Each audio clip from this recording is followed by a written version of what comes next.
Dwayne Haskins. Dwayne Haskins got cut after a pretty bad performance against the Panthers, which he got benched. And after that game, they decided to cut him. And, what are your thoughts on this and what's next for Dwayne Haskins?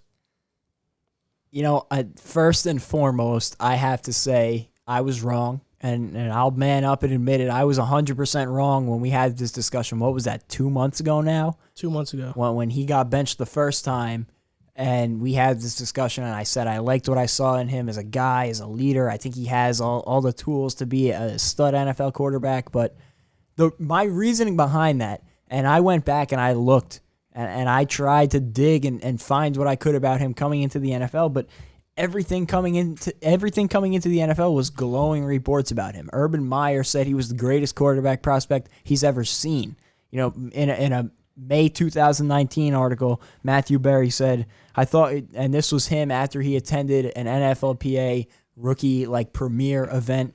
He said, I thought what was really cool was when I was interviewing Terry McLaurin, Dwayne Haskins came in and interrupted the interview to mess with him. It was a really wonderful moment to see. Obviously, they knew each other very well from Ohio State, but the fact that they felt comfortable enough and he wanted to come over and mess with him a little bit and have some fun, I was impressed with that. Terry McLaurin said, that's Dwayne. Dwayne is a leader. He's being a leader. Paris Campbell, another Ohio State wide receiver, was adamant, saying you're not only getting a guy who puts the ball where you want it, but you're getting a leader. You're getting a guy who makes sure everyone in the huddle is included. So, the reports about him coming into the league were glowing. And at Ohio State, he seemed every bit of the leader he was hyped up to be. He led them to a great season. But then, now, after all the dirty laundry has been aired, he's made the terrible decisions that he's made. He got his captaincy stripped. He went out to a well-attended birthday party, I guess, for a lack of a better word, breaking COVID protocol with no mask on. That's just, not only is that not being a leader, that's just being incredibly irresponsible and hurting your team. And now, all this coming out, Diana Rossini tweets, I will never forget the week leading up to the draft in 2019. A member of the Washington coaching staff told me he was going to actually throw up in the war room because ownership wasn't listening. Coaches didn't believe Haskins was the right person to be the future of the franchise. But Dan Snyder made the call to draft him, and big surprise, Dan Snyder's son went to high school with him. So, I think the Washington coaches had it hit on the head, and Dan Snyder, like he's done with many other things in that franchise, ruined it by stepping into positions that he had no business stepping into. Dwayne Haskins has been, by almost any metric you could use, the worst quarterback, if not one of the worst quarterbacks in the NFL this season. And, sometimes when you're a great player, you have the leeway to not be a great leader or a great locker room guy. Or if you're not a great player, but you're a great leader and great locker room guy, you get that leeway, hang around on the roster, you get multiple chances. But you can't be a terrible player and a terrible locker room guy and leader and have that work out. And I give the Washington football team all the credit for cutting ties as soon as they did. And I hope that a 23-year-old Dwayne Haskins can go out and learn from his mistakes because, I still think he has potential as a quarterback, but he's got to do some soul searching and figure out his life because, he's got a lot that he needs to figure out before he can make it back to the NFL level.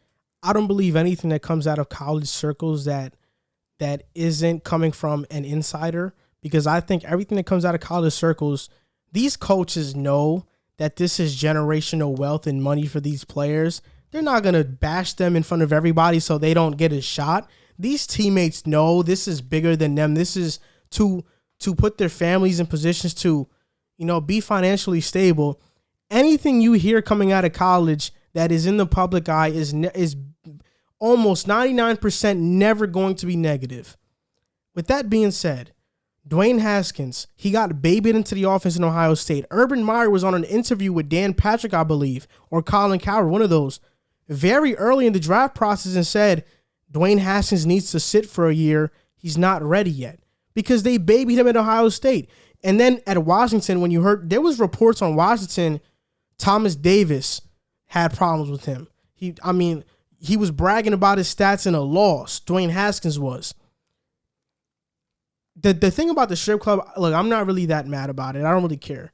Like I understand it because they're in a position to try to make the playoffs. So I understand where that's coming from. But me personally, I don't really care about that story. I care more about the stuff that he did in the offseason because I already had an opinion formed about Dwayne Haskins. Then I recently watched this video about how he spent his first $1 million. And $250,000 went to a Bentley, $70,000 went to jewelry, $40,000 on clothes, $550,000 on taxes, and he didn't even count this in his first $1 million, but he spent $750,000 on a house for his parents. So I hope that he's not blowing his money because he probably was thinking he was going to get a second contract. But look, I know it's a popular thing to bash Dwayne Haskins right now, and I did it early on when it wasn't popular because that's how I felt.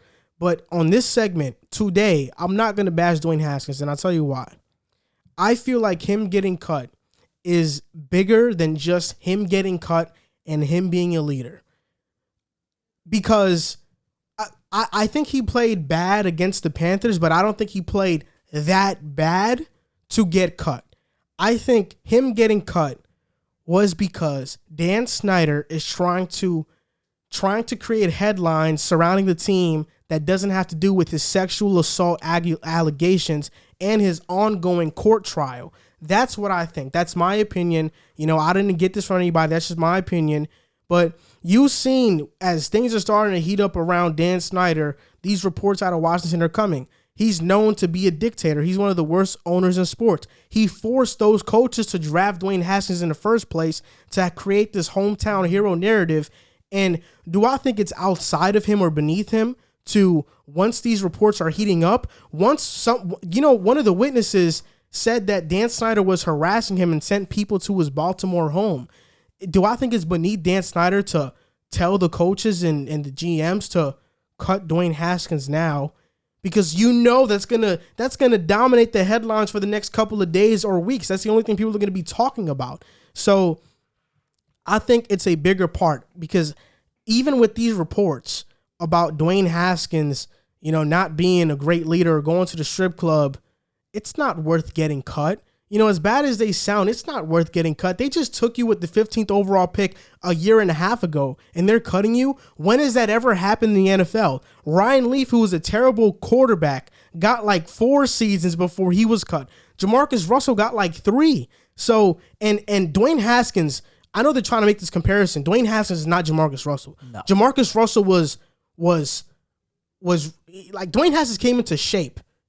He's not this lazy slob that Jamarcus Russell was. Jamarcus Russell was on a different type of level of lazy and unmotivated. That's not Dwayne Haskins. So him getting cut this fast, I think it's part of a bigger narrative that people aren't talking about. Did you ever hear the Jamarcus Russell story that one time they sent him home from practice with tape and told him to study the tape, and there was nothing on the tape. It was just empty tape, and they asked him the next week, he came back to practice. They asked him what the tape, and he was explaining like these schemes. There's nothing on the tape because he just didn't care. And with that being said, Dwayne Haskins is not some untalented player. No, he's very talented. He's a very talented quarterback, and with the right system, he can flourish. So it's not. That's why him getting cut this soon, he didn't even play. I don't think he played abysmal enough to get cut today. That's just me being honest. I definitely would not put your theory past Dan Snyder. Like you said, he's one of, if not the worst owners in sports. Not only is he a bad owner, he's a bad person. I think it's very fair to say that on everything that we know about Dan Snyder. I mean, especially with what's come out in the past year, there's no questioning that. So like you go from, sorry to cut you off, but no, you're right. Dwayne Haskins goes from getting stripped from his captain thing just a week ago to now getting cut. It just seems like a bizarre ending and something that's way too premature. I don't even think some of the worst coaches in the NFL would cut a player that fast if that were to happen. And Ron Rivera is a great coach and person. Ron Rivera is a guy who is willing to give guys multiple chances based on what I've seen in his track record in the NFL. So I don't think that's the case. The only reason it wouldn't surprise me if he was actually cut by, the football decision makers at the Washington football team is just because they never wanted him in the first place. So the first chance that they had to get rid of him, I would not be surprised. But that was a different coaching staff. Gone. Yeah, that's GM. That's what.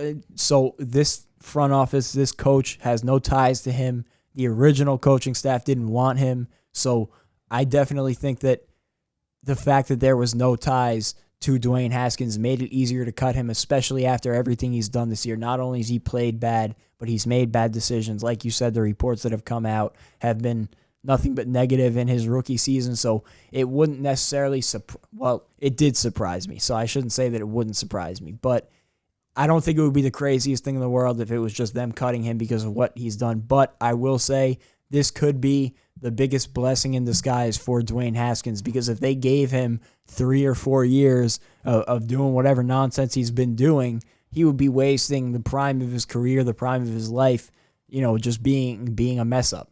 But now, at 23 years old, he gets a reality check and a chance to start over and really change the projection of his career, change the trajectory of his career, I should say. And the reason why I don't think it's a blessing is because when you're in a situation where you're in an NFL team around guys like a great coach like Ron Rivera, who's a great coach in person, you being in that place, them knowing your flaws, they try to fix you as a person. They do everything in their power to try to get you on the right track. Now that you're alone, he has to rely on his own willpower to change. And that's way harder than having people constantly try to tell you. So that's why I don't think it's a blessing, because he was with an NFL team. And regardless if you're saying it was a blessing, he was getting paid. So if he was getting paid to mess up, now he's not getting paid. He's getting his guaranteed money, but he's not going to get the money he would have got. So now he's all in this alone, because a lot of NFL teams, I don't think he wasn't even claimed off of waivers. So he's going through this alone. No team is really caring about his well-being, and I think that's a much worse position to be in, rather than being on a team and teams still trying to, unlock your potential. I just think that sometimes people need a wake-up call, and maybe that's all it is going to take for Dwayne Haskins. I truly do hope that it is what it takes for him to turn it around, because like you said, he has potential to be an NFL quarterback. He was a great player at Ohio State, and regardless of whatever flaws he had, there's no reason that somebody should be cut after their first season in the NFL at the quarterback position when they were drafted 15th overall. The potential they had. It shouldn't happen. So clearly he had some issues that he has to hash out, and hopefully this was the wake-up call he needed. And I really do hope we see him back in the NFL one day, because nobody deserves this fate. Haskins, all he is immature. He's not some drug addict. He's not some this or that. He's just immature. That's all it is. And that's why I think that this move was surprising, because it's not like he was doing anything crazy. He's not like he was sniffing coke before games. He's just immature. That's really all it is. I saw this coming based off that was my gut feeling from earlier on after he got benched. I saw this coming. But then again, I hope that he does turn it around. And people might say, oh, he should be a second stringer or a third stringer. The thing about it is that people think that just because you're talented at the position and you earn a spot, or you should get a spot as being the backup quarterback. The backup quarterback's job is to get the starting quarterback ready. They study more than the starting quarterback most of the time, because they put together scouting reports and all these other things. If Dwayne Haskins cannot handle the responsibility of being a starting quarterback, what makes you think he'll do more work as a backup or as the backup to the backup? Because they do a lot of work too. It's not like they just show up and try to get ready for whenever there's a spot. They do a lot of work too. So, it's either for him, he has to hope that a team sees potential in him and they'll pick him up. We'll have to see what happens this offseason. It's sink or swim time for him. He's got to figure it out, get his life on track, and if he doesn't do it in a hurry, you'll never hear about him again. And that's a shame. But, he's really, like you said, now he's got to work harder than ever, because he had the luxury of being the 15th overall pick, and usually that means you have some time to figure it out. You can make some mistakes, and you have a little bit of a cushion, but he's lost that status now. And now he's got nothing to rest his laurels on. He's got to come in, work harder than ever, and prove that he deserves a spot at the NFL level, whether it's scout team quarterback, second string quarterback, third string quarterback, whatever it may be, and hopefully work your way up to a starting quarterback. But he's going to have to work harder than he ever has before.